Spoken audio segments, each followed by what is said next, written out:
setena trobada de gegants. Aquest any amb la presència de diferents grups folclòrics catalans, en homenatge al mestre Joan Amades i Gelat.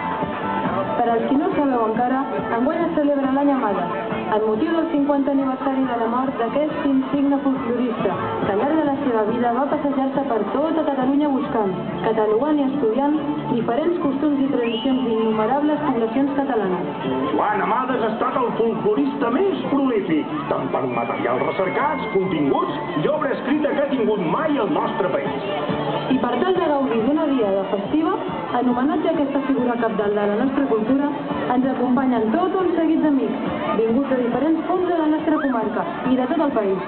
Gegants, capgrossos, bestiari festiu i de foc i balls populars. Una mescla d'elements folclòrics mai vista. Això és el que en diuen multiculturalitat. No ben bé, per tant que val.